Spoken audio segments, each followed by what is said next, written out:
Allô, bonjour Roger. On va entrer dans notre module pour la présentation. On va aller, par exemple, avant de commencer les travaux, on va faire un test. On va faire une tâche particulière. On va aller dans le template de coût. Le template de coût, c'est les différentes charges, comme je t'ai expliqué dans l'autre vidéo. On va créer un template de coût. On va dire produits achetés au Canada. Par exemple, on va dire pays d'origine. On peut mettre, bon, je mets n'importe quoi. Pays d'origine, Canada. Pays de destination, Côte d'Ivoire. Activer. Je vais ajouter trois charges. Par exemple, on va regarder les charges ici. Assurance. On va dire l'assurance. Pour que ce soit facile à vérifier, on va mettre un montant fixe. Ça veut dire que le montant qu'on va mettre ici, va s'appliquer pour chaque produit. On pouvait aussi prendre un montant par rapport au prix d'achat, comme ça, là, de manière à ce qu'il va s'appliquer. Disons, mettons le prix d'achat même. La valeur, disons, c'est 10 000.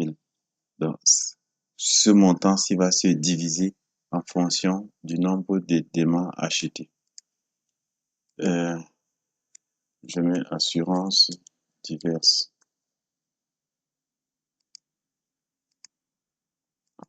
Je mets transport.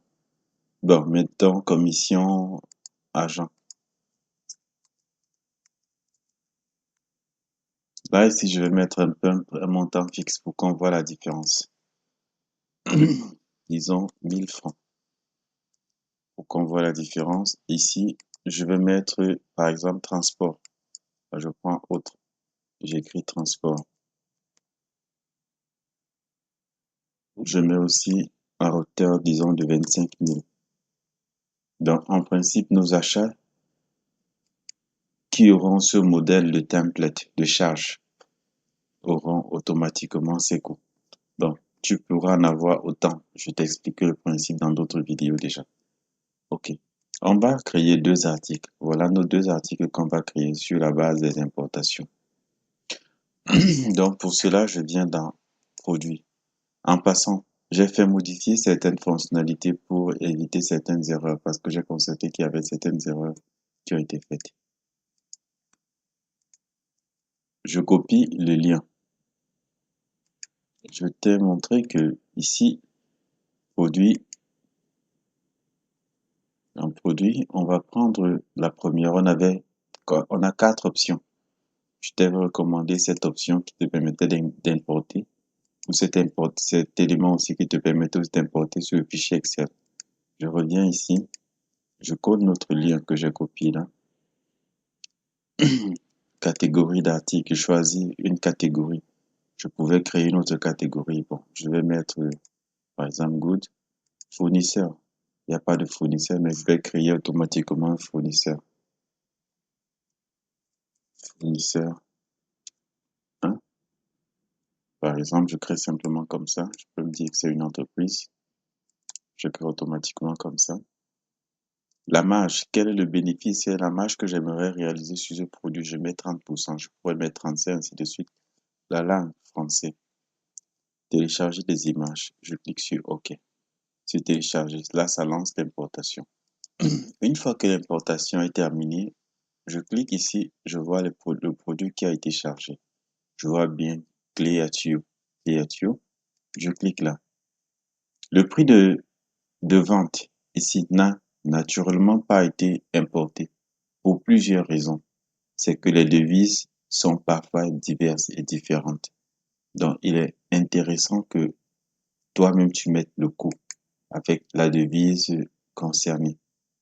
Ici, là, notre devise, c'est en dollars. Je mets par exemple, parce que là, si j'avais importé, ça allait importer en francs CFA. C'est déjà une erreur. Donc, l'idéal serait que toi-même, tu mettes ta devise dans le prix. Bon, je mets 8000 par exemple, le coût d'achat direct. Étant donné qu'on a importé, il faut compléter certains éléments. Je mets suivre l'inventaire. Je vais activer le module de point de vente parce qu'ici, ce n'est pas activé. Je vais sur App, j'ouvre les applications et je clique simplement sur point de vente. Je cherche point de vente. Voilà, le module est importé, est activé. Une fois que le module est activé, j'actualise ici pour avoir le champ de point de vente sur notre produit.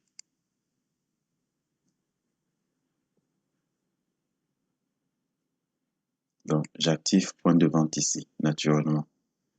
Là, j'ai mis catégorie, la catégorie qu'on a choisie au départ. Ici, j'ai mis le coût, vente ici. Je vois là la photo. Je peux ajouter plusieurs photos. Ici, la description, voilà la description que ça a copié dans AliExpress. L'idéal serait de mettre une autre description ici, parce que ça, c'est la description qui va s'afficher sur le site de e-commerce.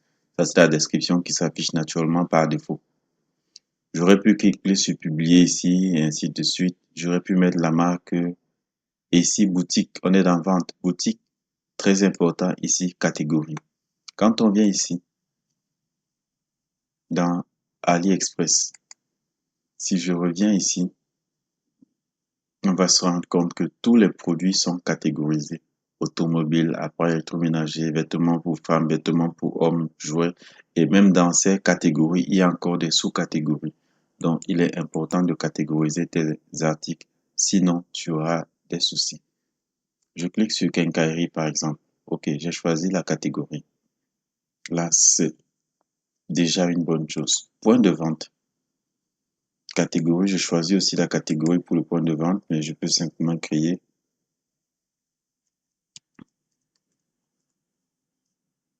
J'enregistre. OK, je peux donner aussi une description pour la description du point de vente. Voilà les éléments par défaut que l'on peut ajouter. Maintenant, achat. Ici, on avait mis le fournisseur lors de la création. Vous avez vu automatiquement, c'est là.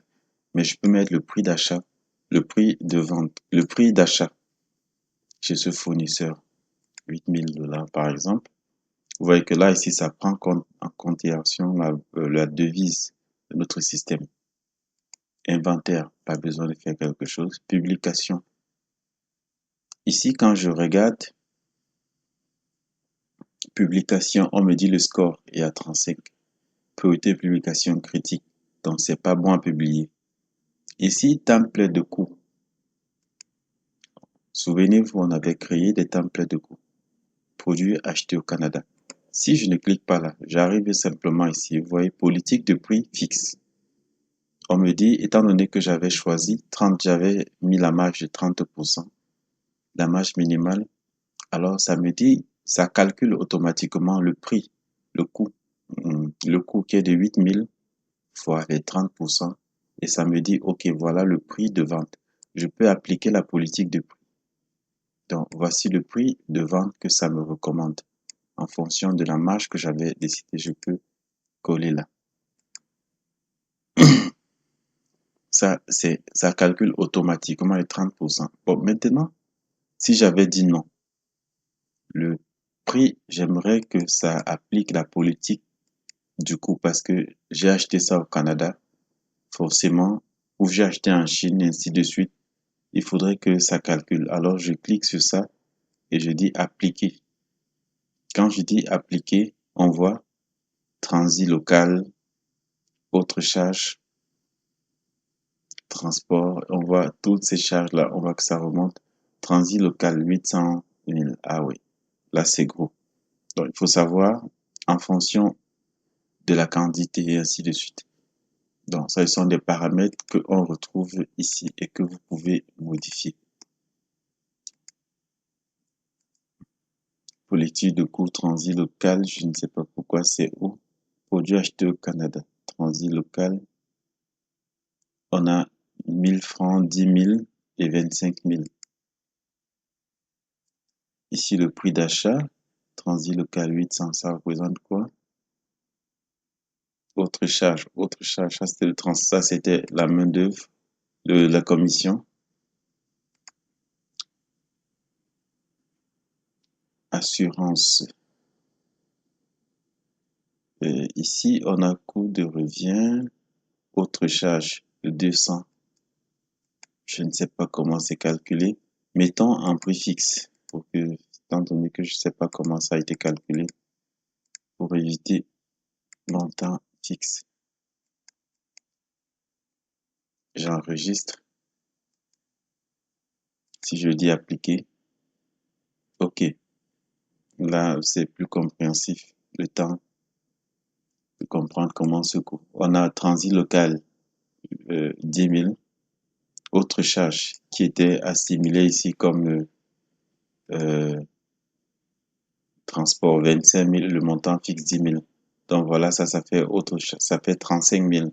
Les 10 000 plus les 25 000 et les 1 000 francs. Additionné au prix d'achat de la marchandise, ça fait 44 000. Donc le coût de la marchandise, c'est 44 000 au total. 25 000 de charges, autres charges et ceci, qui sont des charges que nous avons mis là-bas. Maintenant, on avait dit que on a besoin d'une marge de 30%. Ça veut dire, aux 44 000 du coût de revient de l'article, on a ajouté 30%. Ça nous propose un calcul, un montant de 62 000 automatiquement. Donc, on remet notre prix ici, 62 000. Voilà ça. On pourrait ajuster même, oui, on peut laisser comme ça là.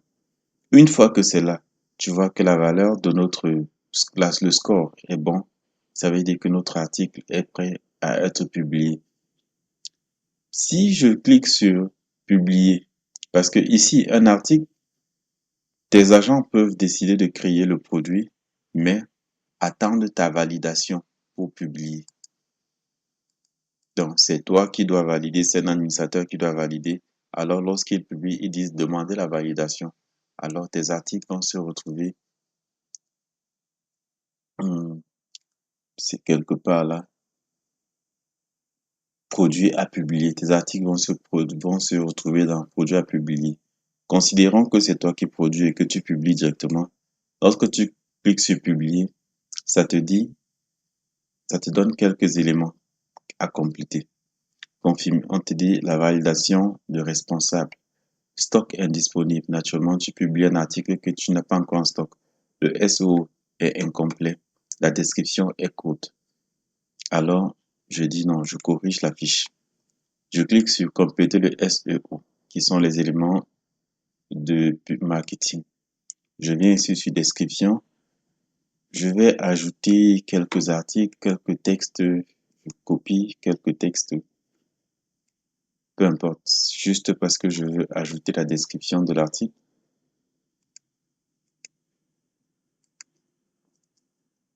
C'est pas réellement la description, c'est un exemple. Ok, j'ai ajouté la description. Je reviens ici, publication web. Si je clique maintenant sur publier, ce n'est plus les mêmes éléments. On te dit description trop courte, donc il faut encore ajouter des caractères. On peut laisser. On te dit le stock est indisponible, ainsi de suite. On te dit est-ce que tu veux vraiment confirmer? Tu dis oui, on te donne le motif. Tu testes, tu mets ce que tu veux juste pour confirmer.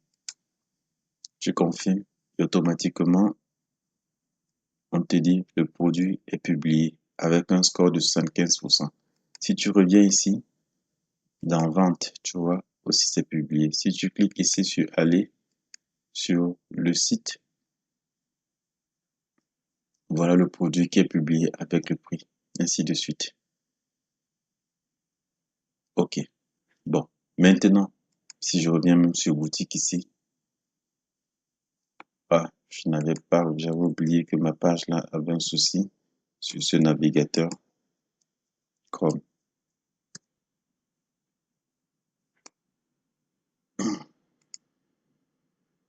Je vais regarder d'où provient cette erreur et la corriger. Revenons sur notre produit a été publié. On va passer à un second produit, celui-ci. Je le récupère. Je viens dans Fiche. Attendez, j'enlève d'abord cette page-là.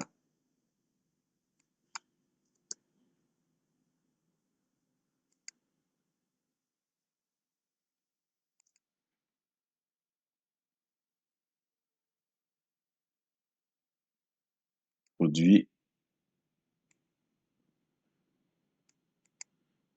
J'importe des produits, je colle le même produit, je fais le même processus. Par exemple, good. Je dis ici, je veux 50% de marge fournisseur par défaut. Je crée un autre fournisseur.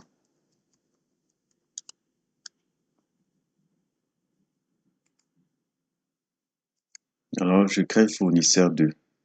J'enregistre. Je valide. Une fois que je termine de valider, je peux voir mon article encore là. Ici. Ici, je mets toujours sur l'inventaire. Je dis disponible dans le point de vente. Je choisis catégorie, c'est la catégorie déjà bonne. Je viens dans vente. Je choisis la catégorie dans la vente. Je mets quincaillerie, je peux mettre plomberie, peu importe, je peux mettre plusieurs. Je mets le ruban en vente, nouveauté. Je mets aussi haute scène.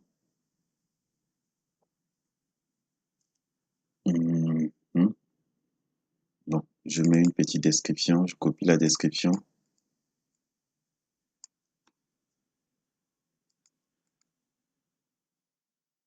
Point de vente. Je choisis la catégorie dans le point de vente. Achat, le fournisseur est déjà là. Je mets le prix, 38 000. Je mets par exemple 40 000. Mais naturellement, il va falloir convertir en autre devise. Inventaire, non. Publication. Je mets publication normale, donc ça n'a pas besoin ça utilise une politique de facturation normale. Je calcule le coût. On dit coût fixe ici. On avait dit à 15%, à 50%. Si je clique sur appliquer, ici, est-ce que le coût, le prix, pardon, j'ai plutôt mis sur le prix de vente. Le coût, disons 35 000 francs. J'enregistre. Publication, ok, 75, 70 000. J'ai dit à 75%, on voit que ça a bien mis 70 000. J'enregistre. Ok. Maintenant, qu'est-ce que je fais? Je peux directement publier. On me dit c'est 60% ici. Je dis ok, je publie directement sur le site. On dit ok, je publie. Si je clique là, je vois bien l'article. Je vois bien l'article. Ok, si je reviens ici. Maintenant, il y a quelques éléments à corriger. Bon, pas à corriger, à compléter en fonction de ta demande pour les réapprovisionnements automatiques. Je viens sur un module comme achat ou vente, ainsi de suite. Je cherche seulement l'endroit où je peux avoir accès au produit. Notre produit ici, il suffit que j'arrive ici, règle de réapprovisionnement. Règle de réapprovisionnement, je crée une nouvelle règle de réapprovisionnement. Ici, j'actualise la route. Je me rassure que le fournisseur. OK. Je réduis ici, par exemple. Donc, j'ajoute une nouvelle règle. Ce produit, la route, naturellement, c'est acheté. En principe, ça devrait me présenter automatiquement son fournisseur. Déclenchement automatique, quantité minimale 10, quantité maximale peut-être 50. J'enregistre. La règle de réapprovisionnement est faite. J'aurais pu cliquer sur commander ici. Je viens sur l'autre produit. Ici, je fais la même chose. Règle de réapprovisionnement. Nouvelle règle, c'est là, j'ai acheté fournisseur. Je choisis naturellement fournisseur. Ça ne se met pas automatiquement parce que un même produit peut avoir plusieurs fournisseurs. Quantité minimale 10, quantité maximale, disons 75. J'enregistre. En principe, comme j'ai dit, puisque c'est automatique, si je clique ici, ça me génère un bon de commande de l'autre côté. Regardons ça du côté de notre module, s'il prend en charge, en compte. Actuellement, il n'y a aucune action qui est poussée le système, ce module à analyser. Regardons par exemple des achats, approvisionnement. Si je clique ici, j'arrive ici, approvisionnement. Voilà nos deux éléments. qui sont dans notre module parce que les quantités les quantités sont minimales. Je clique ici sur approvisionner par exemple. Dès que j'ai cliqué sur approvisionner, on voit que c'est quitté d'approvisionner, c'est parti à devis directement. Si je viens ici, je mets réception en attente. Je n'ai aucune réception en attente. Si je viens à achat, facture à générer, je n'ai aucune facture à générer, aucune réception effectuée. Mais si je viens sur réapprovisionnement, je clique sur notre élément ici. Si je clique ici sur notre élément, je clique sur description, la quantité, je vois quelques détails que je peux ajouter, que je peux modifier. Ok, je ne modifie pas. Maintenant, ceux-là qui s'occupent des approvisionnements, ceux qui s'occupent des approvisionnements vont voir de leur côté, ici dans le module des achats, automatiquement une demande d'achat à confirmer. Est-ce que cette demande-là, est-ce que les responsables la confirment, ainsi de suite. S'ils confirment, ils cliquent simplement sur confirmer. Dès l'instant où c'est confirmé, si on revient ici dans notre module achat, on voit ici que c'est passé au devis au-dessus confirmé. Et là, on a une réception en attente.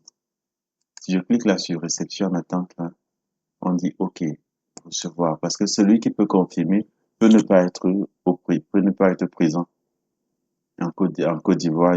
Celui qui confirme peut ne pas être présent en Côte d'Ivoire, peut être à distance. Je dis, je valide. Cette validation-là, on connaît déjà. Maintenant, comme j'ai validé, si je viens ici à réception en attente, on voit, je n'ai plus de réception en attente parce que la réception, je l'ai effectuée. Mais on peut aller voir réception effectuée. On a une réception effectuée et naturellement, on a une facture à générer.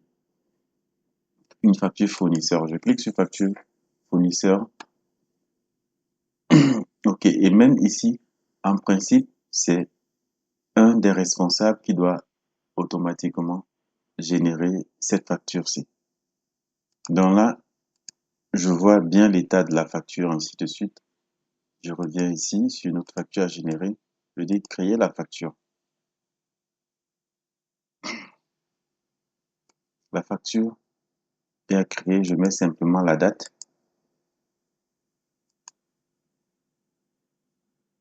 OK. Si je viens ici, facture à générer, il n'y a plus. Si je revenais ici, facture fournisseur, là, la facture fournisseur est déjà là. Si je viens ici, je peux dire, OK, je la paye ici. Je paye la facture par banque ou par caisse, machin truc, je préfère, OK, par banque. Bon, j'ai pas bien configuré certains éléments, mais ça va mettre, OK, là, ça m'est payé automatiquement. Donc, si j'arrive ici, facture en retard, rien. Facture fournisseur, état payé. Je crois que voilà comment on a pu gérer une commande, acheter et ainsi de suite jusqu'à la payer. OK. Maintenant, on va essayer de commercialiser, de vendre notre produit là, mais à partir du point de vente. Si je pars là dans le point de vente, je vais à point de vente. Ah, je n'ai pas créé un point de vente, je vais créer un point de vente rapidement. Créer un point de vente, c'est simple. On va dans point de vente, configuration, paramètres. Voilà, ici, nouveau point de vente. Je mets démo, configurer.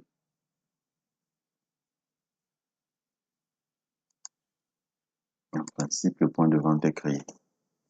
Mais c'est vrai qu'on n'a pas paramétré ça, ce sont des éléments qu'on a vu par le passé. Ok, notre point de vente est ouvert. Voilà nos deux éléments.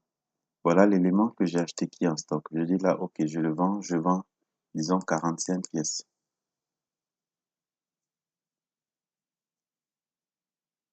Attendez, je clique là, le prix de vente c'est 66 $, 66 000 $. Je dis, je veux 45 pièces. Paiement de 9, 6, 9, 9, 9, 9,87. Ok, tout est bon. Je valide. Là, le ticket peut s'imprimer et la commande est faite. Si la commande est faite, je repars de l'autre côté, fermer la caisse. Bon, on peut ne pas. Ah oui, il faut que je ferme la caisse pour que les paramètres, pour que ça enlève dans le stock.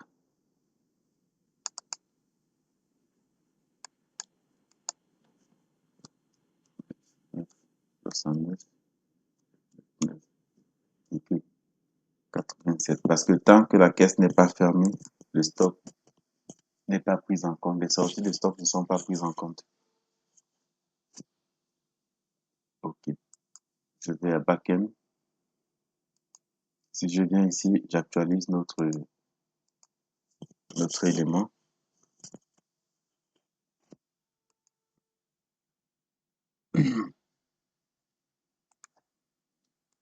Donc, étant donné qu'on a vendu, maintenant, si je reviens par exemple dans notre module de vente ici, des achats, pardon, on a vendu 45. Donc, si j'ouvre, on se rend compte qu'il y a une demande de prix qui a été automatiquement générée.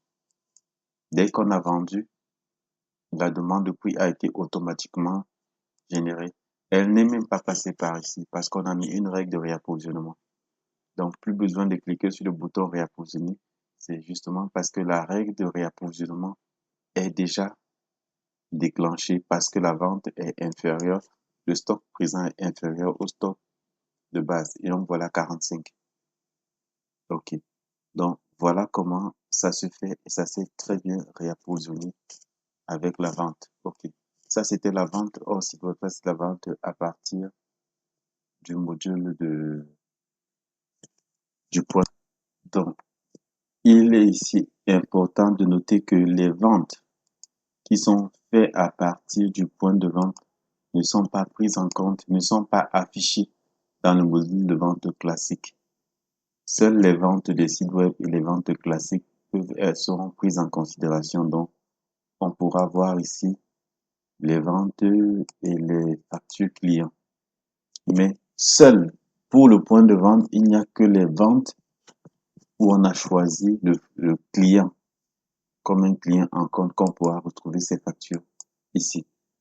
Mais concernant les ventes du point de vente classique, leurs factures ne sont pas retrouvées ici. OK. Maintenant, on va aller voir un peu côté comptabilité ce qui s'est passé. Si je pars dans facturation, ici, OK, nous venons de voir un processus, comment le faire, comment on a géré un achat, une vente avec le point de vente. Maintenant, on va un peu regarder avec le site web. Pour ça, on va d'abord ouvrir le site web à côté. Et je vais aussi ouvrir encore le module des achats à côté pour qu'on ait nos pages sans que ça ne traîne après.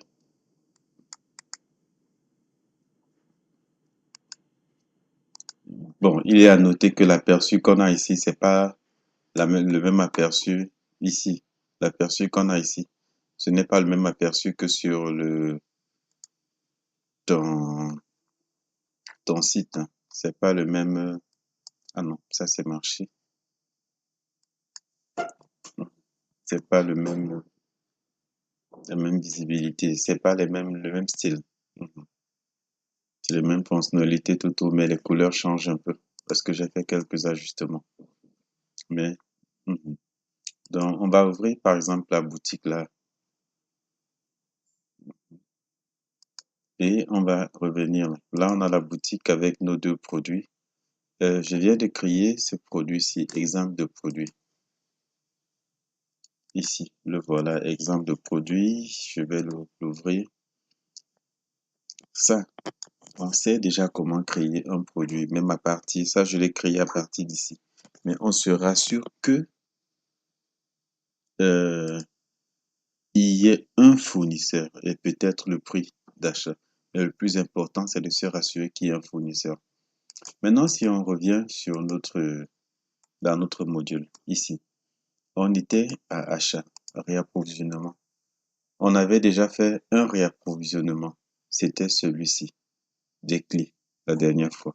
On va faire un nouveau réapprovisionnement de celui-ci, de Makita. Et lorsqu'on clique sur devis, ça va passer naturellement en bon de commande. Ça va confirmer le bon de commande. La connexion est un peu baisse. On voit là que c'est confirmé. Si on clique là, bon, naturellement, je vais ouvrir le bon de commande à côté.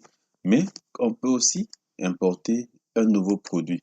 C'est ce que je voulais montrer avec l'exemple de produit là.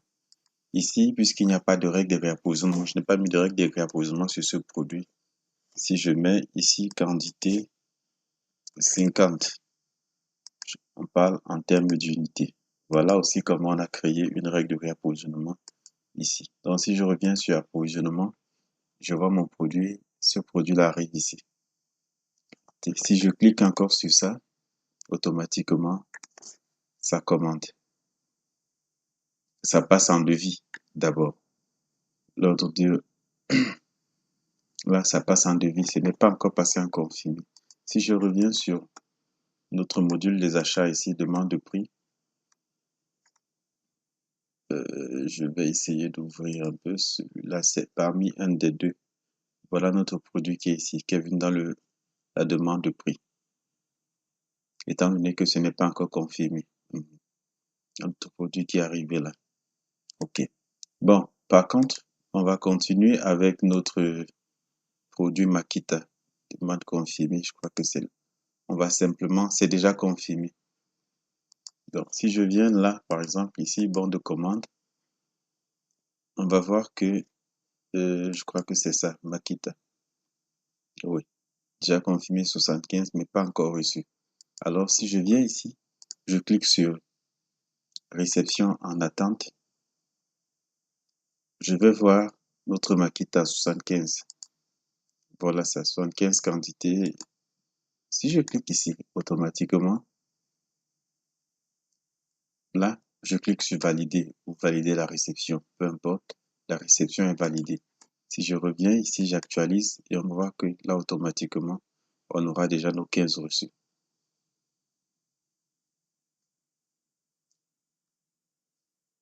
On a 75 reçus. OK. Donc, on est là dans notre module toujours. Notre marchandise est déjà achetée. On peut maintenant régénérer. Si tu viens ici dans réception, tu vas voir là naturellement les articles que tu as déjà réceptionnés. Voilà nos 75. Si je viens ici, là, je vais générer par exemple une facture sur la base de ce que je viens de générer, de recevoir. Je clique sur générer la facture, créer la facture. Ça, ce principe, ce position, on l'a déjà vu. Je mets la date de facturation aujourd'hui. Je vois bien les 17. Je clique sur OK. Automatiquement, la facture est déjà là. Je peux la payer directement. Comme je peux aussi venir ici, facture fournisseur. Je vais voir facture 002, notre facture de tout à l'heure. Je peux la voir et je clique simplement sur payer. OK. Là, la facture est déjà payée. Maintenant, si je vais dans notre site web, j'actualise. Si je vais dans notre site web, voilà notre Makita. Je clique ici. Ah, ça sera compliqué parce que j'utilise le même compte. Voilà ça qui est ajouté au panier. Je clique sur le panier ici. Voilà les éléments, les taxes et ainsi de suite, puisqu'il y a une taxe qui a été mise sur ça. Mais tu peux enlever la taxe. Je clique sur payer.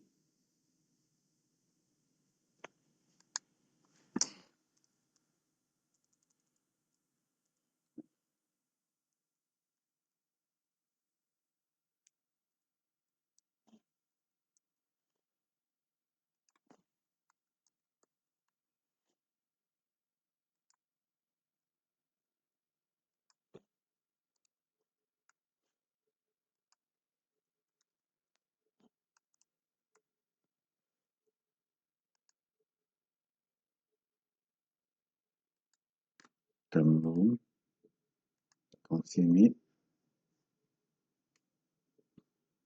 OK. Adresse de livraison, adresse de facturation. Je confirme. Là, le paiement, c'est par strip et ainsi de suite en fonction des différents modes de paiement. On pourra configurer ton mode de paiement quand tu voudras.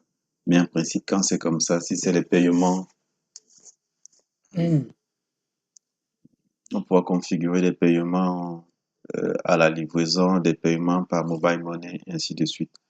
Donc, la suite là, c'est à définir après en fonction de tes besoins et de tes orientations. Voilà un peu comment cela se fait. Donc, étant donné que c'est fait, si je reviens dans notre module ici, si j'actualise, j'ai pas besoin d'actualiser.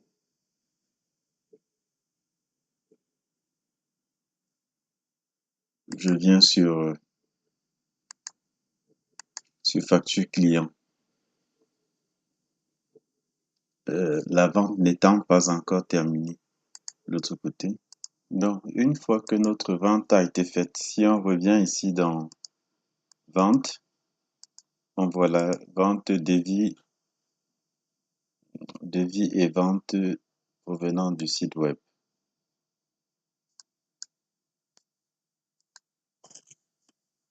Donc, tu peux cliquer là. Tu vois, voilà ton devis qui vient du site web parce que ça n'a pas encore été confirmé. Donc, on te dit, OK, la marge a été correcte. La marge a été correcte. La marge est de 42% et 42,9%, ainsi de suite. Maintenant, tu peux confirmer. Si c'est comme tout à l'heure, comme si c'est un paiement à la livraison, donc le paiement n'est pas effectif. Mais si c'est un paiement direct par carte de crédit, tout ça, tu verrais forcément ici facture client. Tu verrais là les différentes factures clients. Mais comme c'est un paiement à la livraison, donc il faut confirmer manuellement. Tu peux cliquer sur confirmer. Et là, c'est que la vente est confirmée. Tu crées la facture. Facture normale. Et là, tu vois encore là que ta marge est bien. Ah, la facture, tu peux confirmer. Tu peux mettre la date de facturation. Tu peux la confirmer. OK. Mais cependant, faut pas oublier naturellement, lorsque tu es en train d'aller livrer la marchandise, de confirmer la livraison. OK. Tu valides simplement. La livraison est confirmée. Donc, tu avais tout à l'heure, tu avais 75 en stock. Essayons de voir stock disponible ici. Quand tu vois, tu as 74. OK. Ton stock est correct. Tes stocks sont faibles, ainsi de suite. Tu peux simplement cliquer sur commander si ça commande, ainsi de suite, ainsi de suite. OK. Voilà présenté le processus de bout en bout.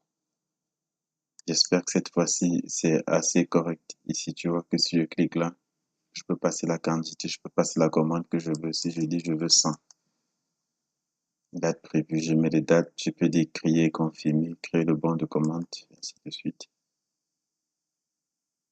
OK. Donc, tous ces éléments, on a déjà eu à les faire. Réception en attente. Bon, OK. À très bientôt. Au revoir.